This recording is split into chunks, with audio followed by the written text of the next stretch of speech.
This story is titled, My Entitled Family Bragged About Getting My Great Uncle's Money, but He Only Put Me in the Will. Now, they are begging me to reconsider. Hey everyone! Before we jump into today's video, I need your help. We've noticed the channel is losing some traction, and subscribing is one of the best ways you can support us. It's quick, free, and it helps us keep bringing you awesome content. Your support means the world. Let's keep this channel growing together. Thanks so much. Now let's start the video. Alright, so here's the deal.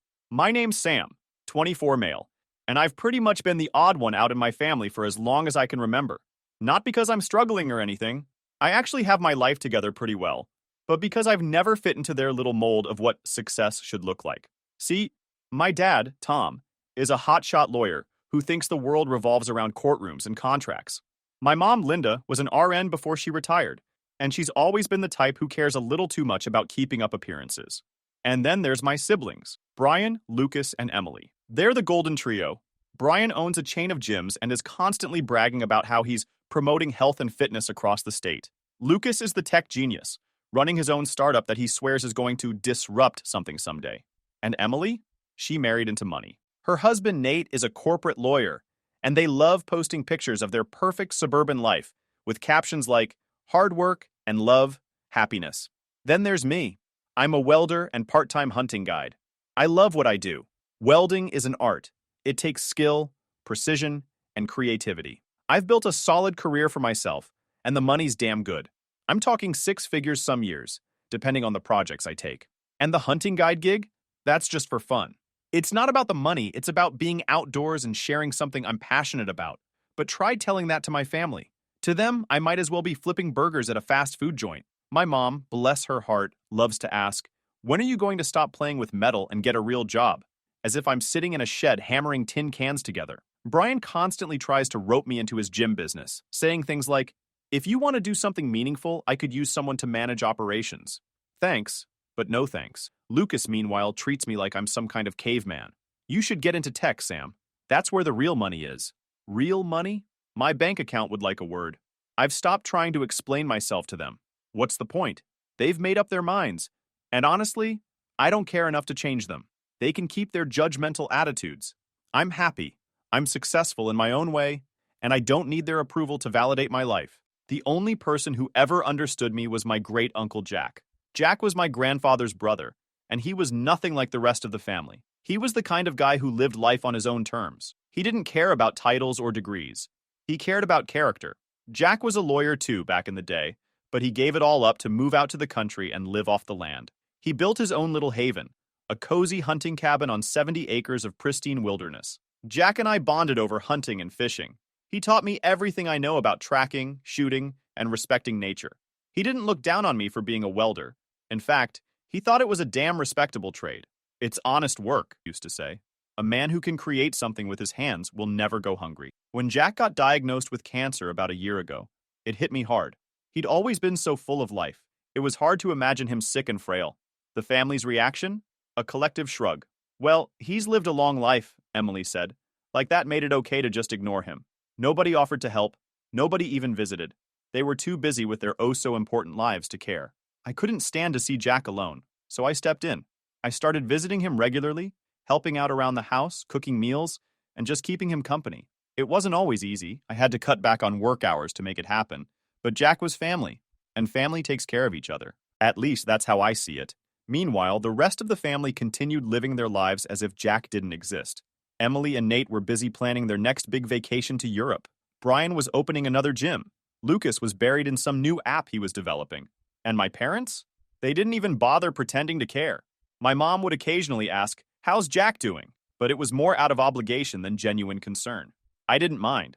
If anything, their indifference just made me want to do more for Jack. He deserved better than to be forgotten by the people he'd spent his life loving. One evening, after I'd finished helping Jack with dinner, he asked me, is this hurting you, Sam? Taking care of me, I mean. I told him the truth. I've had to cut back on work a bit, but it's fine.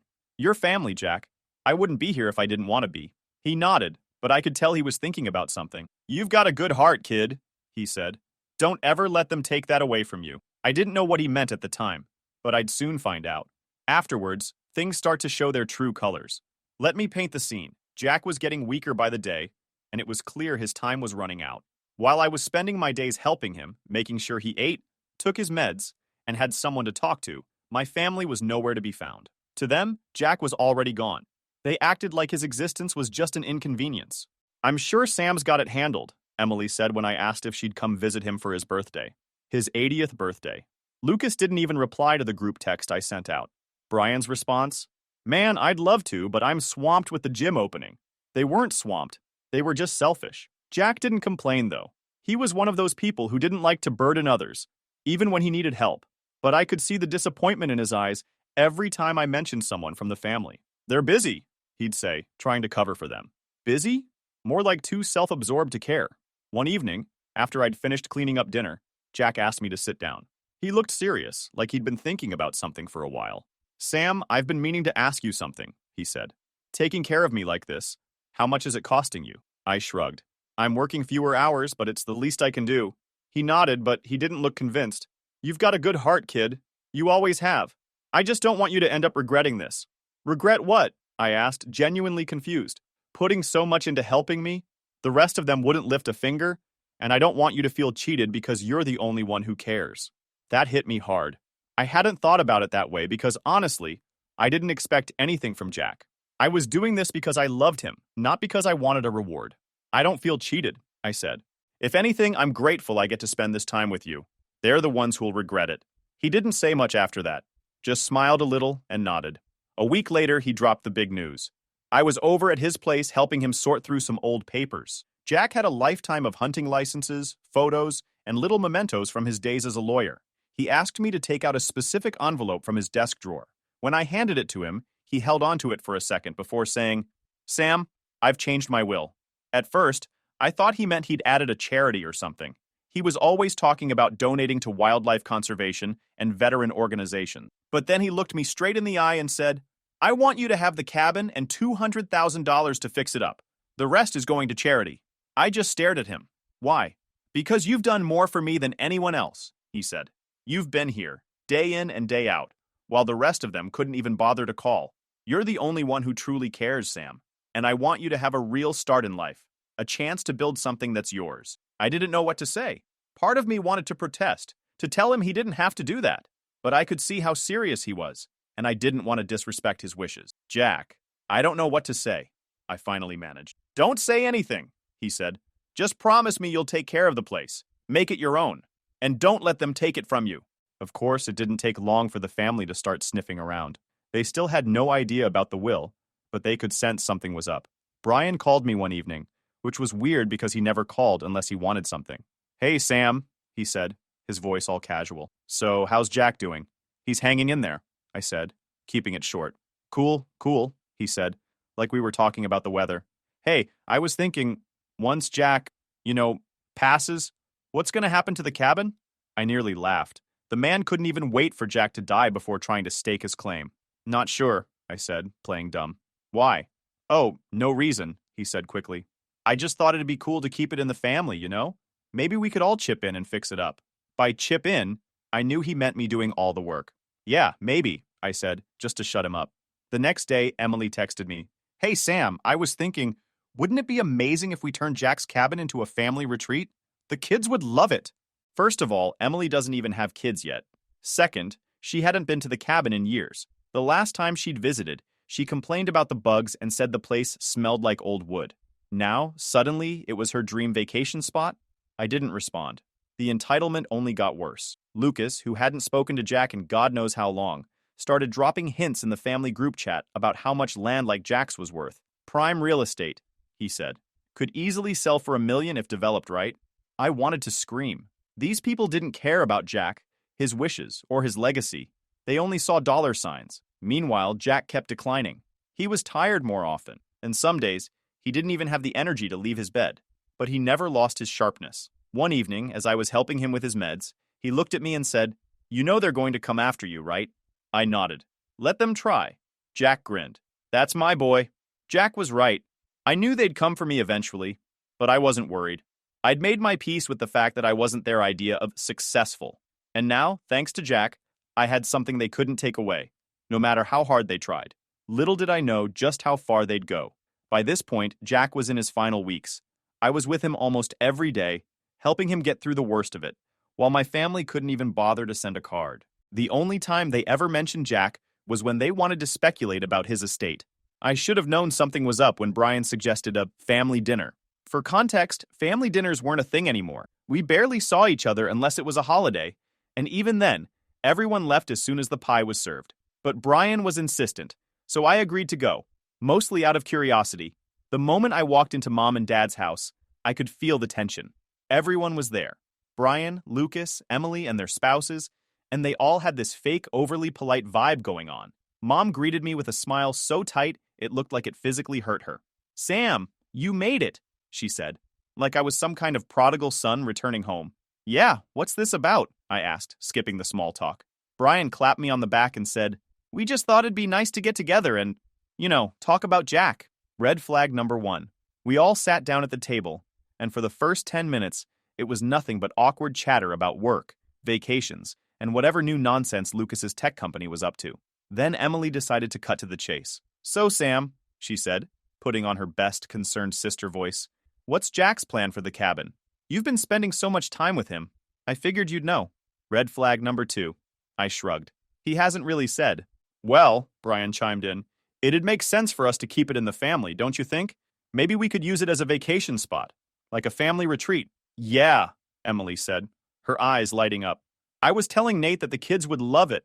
They could grow up surrounded by nature. It'd be such a great legacy for Jack." "Your kids aren't even born yet," I said, unable to stop myself. Emily glared at me, but before she could respond, Lucas jumped in. "Honestly, I think we should sell it. That land is worth a fortune. We could split the money and invest it in something worthwhile." "Split it?" Brian scoffed. "Why would we split it when I've got a business that could actually use it?" Jack would have wanted it to go towards something meaningful. Meaningful? Like expanding his gym empire? I couldn't believe what I was hearing.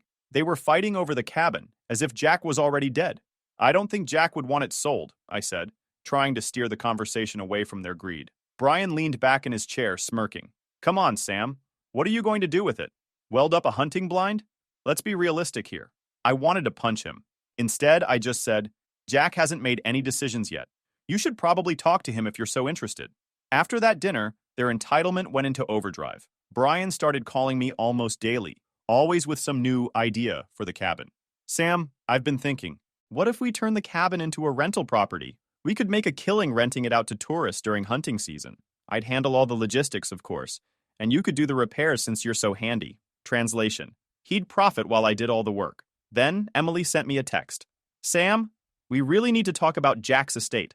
The cabin is too important to let it sit unused. Call me ASAP." When I didn't respond, she followed up with another text. "This isn't just about you, Sam. It's about the family. Stop being selfish." Selfish? I was the only one taking care of Jack, and somehow I was the selfish one? A week later, Emily and Brian showed up unannounced at Jack's house. I was there helping him sort through some old photos when I heard the knock on the door. Jack was too weak to get up, so I answered it. And there they were, all smiles and fake concern. "Hey, Sam," Emily said, holding a container of cookies like she was trying to bribe her way in. "We thought we'd stop by and see how Jack's doing." I didn't buy it for a second, but Jack was always gracious, even when he knew people had ulterior motives. He invited them in, and for the next half hour, they put on their best loving family act. "Jack, you're looking great," Brian lied. "Is there anything you need? Anything at all?" Emily added, laying it on thick.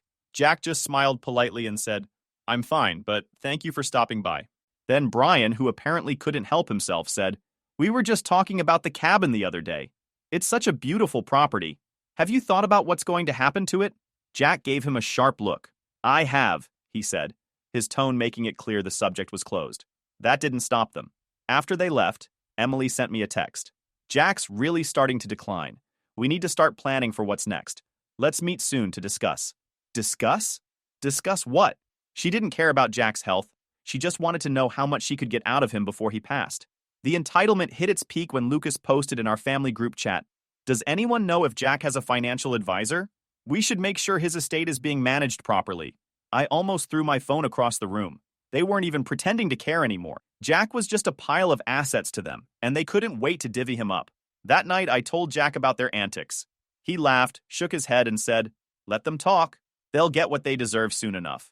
I didn't know what he meant at the time, but I'd soon find out. Jack passed away on a quiet morning, with me and his dog Maisie by his side. He'd been fading for days, and I think he knew it was time. His last words to me were, "Don't let them ruin what's yours." That stuck with me.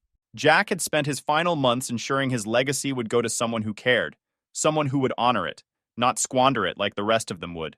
As much as I was grieving, I didn't have the luxury of wallowing for long. The will reading was scheduled for the following week, and let me tell you, I was not looking forward to it.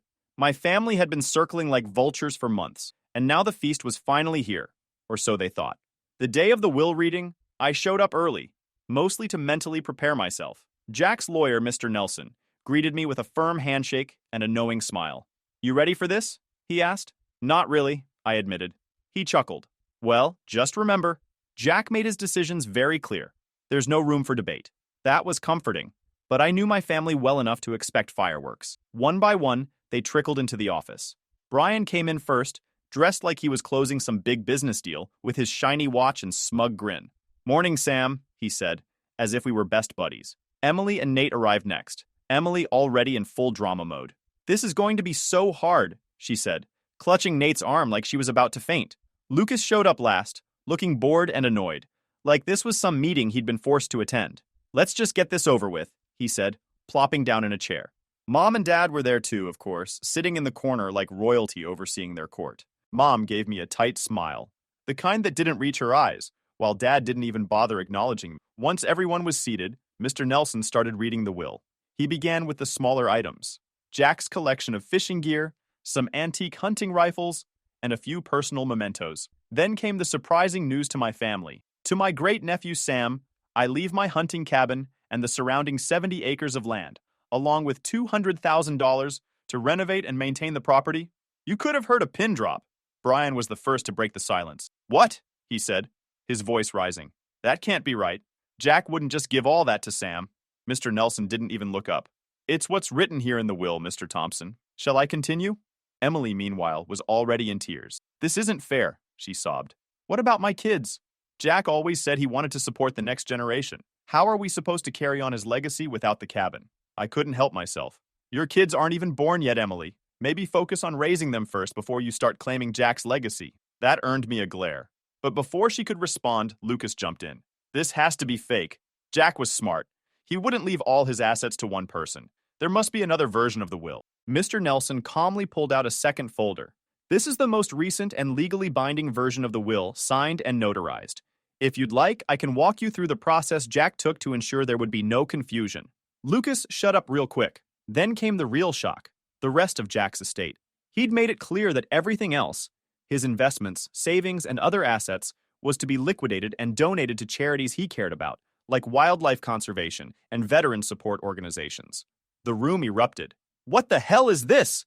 Brian shouted, slamming his hand on the table. Emily was openly sobbing now, and Nate was awkwardly patting her shoulder like he didn't know what else to do. "He must have been pressured," Emily wailed. "Sam must have convinced him to do this." Mom finally spoke up, her voice dripping with anger. "What did you do, Sam? Did you manipulate Jack into this? There's no way he would have left us out unless you put ideas in his head." I stayed calm, even though my blood was boiling. "I didn't manipulate anyone. Jack made his choices because he knew you didn't care about him. You cared about his money. That's why you're all so mad right now." That hit a nerve. Brian stood up, towering over me like he thought he could intimidate me. "You don't deserve this," he said, his voice low and threatening. "You didn't even care about Jack until there was something in it for you." I couldn't help but laugh. That's rich coming from the guy who couldn't even visit Jack once in the past year. Don't talk to me about who cared.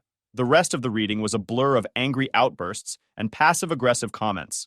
By the time it was over, I was exhausted but oddly satisfied. They could scream and cry all they wanted. It wouldn't change the fact that Jack's decisions were final. As we were leaving, Mom cornered me near the door. "You've torn this family apart," she hissed. "If you had any decency, you'd share the inheritance. Jack would want you to." I looked her straight in the eye and said, "If Jack wanted that, he would have written it in the will. But he didn't, did he?" She stormed off without another word. The family didn't just want the cabin for sentimental or symbolic reasons. There was a financial motive driving their desperation. What none of them had openly admitted was that the cabin's land had significant development potential. Over the years, the area surrounding Jack's property had become a prime location for upscale vacation homes and resorts. Developers had already approached nearby landowners, offering sky-high prices to purchase acreage for new projects. The 70 acres Jack left me were one of the largest untouched parcels in the region, with stunning views, access to a creek, and proximity to a growing tourist town.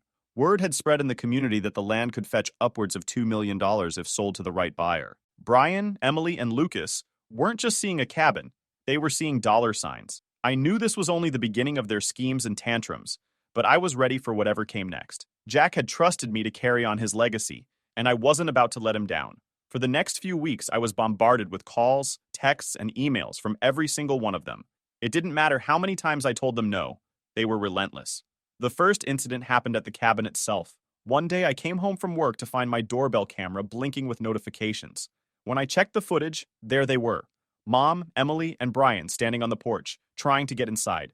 Mom was peeking through the windows, while Emily tugged at the doorknob. Brian, always the opportunist, was inspecting the side door like he was planning to break in. "Don't touch anything," Mom said sharply. "We don't want him to sue." I couldn't believe it. They had actually driven out to the cabin while I wasn't home, thinking they could, what? Claim squatters' rights? Steal something? I called Mom immediately. "What the hell were you doing at my house?" She didn't even bother denying it. "We were just looking around," she said, like that made it okay. "Jack's cabin is part of the family, Sam. You don't have the right to keep us out." "It's not part of the family," I said. "It's mine, and if you set foot on my property again, I'll call the cops." "Sam," she said, her voice dripping with fake concern, "don't be like this. We're just trying to do what's best for everyone. You're being unreasonable." "No," I said firmly. "I'm honoring Jack's wishes. You're the ones being unreasonable." That night, I installed new locks on every door and set up additional cameras around the property. I also put up no trespassing signs at the edge of the driveway, just in case they decided to try their luck again. But they didn't stop. Emily sent me an email the next day, begging me to sell the cabin to her for $100,000, less than half its value. "Please, Sam," she wrote. "This cabin means everything to me and Nate. We'll pay you more than it's worth. You don't even need it." I didn't even bother responding. Brian's next move was to spread rumors about me to the neighbors. I found out from one of Jack's old friends, Mr. Hardy, who lived down the road. "Brian's been telling people you tricked Jack into leaving you the cabin," Mr. Hardy said. "Don't worry, I set him straight, but you should know they're trying to turn people against you." It didn't work. Jack's neighbors knew the truth. They'd seen how often I was there, taking care of him. Brian and Emily hadn't set foot on the property in years. Lucas, of course, took a different approach, one that involved more scheming and less crying. About 2 weeks after the will reading, I got a call from Mr. Nelson, Jack's lawyer. "Sam," he said, his voice serious, "we've got a bit of a situation. Your brother Lucas submitted what he claims is a revised version of Jack's will." I froze. "What?" "Don't worry," Mr. Nelson said quickly. "It's an obvious forgery. Jack's signature doesn't match, and the notary stamp is fake. I've already filed a report with the authorities." I couldn't believe it. Lucas had actually gone to the trouble of faking an entirely new will, one that conveniently split Jack's estate evenly among all of us. I called him immediately. "What the hell is wrong with you, Lucas?" I demanded. He didn't even try to deny it. "I was just correcting an injustice," he said smugly. "Jack would have wanted the family to share everything. You don't deserve to keep it all to yourself." "Jack made his wishes clear," I snapped. "You're just mad they didn't include you." "It's not fair," he shouted. "You manipulated him, Sam. Admit it." I hung up before I could say something I'd regret. The next day, Lucas learned what happens when you try to tamper with legal documents. Mr. Nelson had followed through on his promise, and Lucas was officially under investigation for forgery. Apparently, when you fake a will, it's not just frowned upon, it's a felony. I got a call from the investigator assigned to the case, asking if I'd be willing to cooperate. "Absolutely," I said without hesitation. If Lucas wanted to play stupid games, he could win some serious consequences. A few days later, Lucas called me, his voice shaking with panic. "Sam, you have to help me," he said. I almost laughed. "Help you? Are you serious right now? The police showed up at my house," he shouted. "They're saying I committed fraud. This is insane. You need to tell them it's a misunderstanding."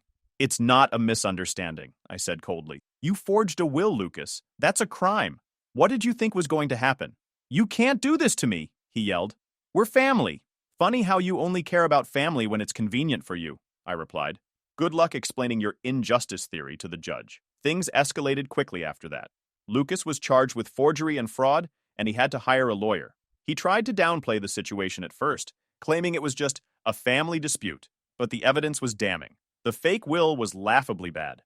Jack's signature looked like it had been traced, and the notary stamp was something Lucas had printed off the internet. Even the dates didn't match up. It was a complete amateur job, and the authorities saw right through it.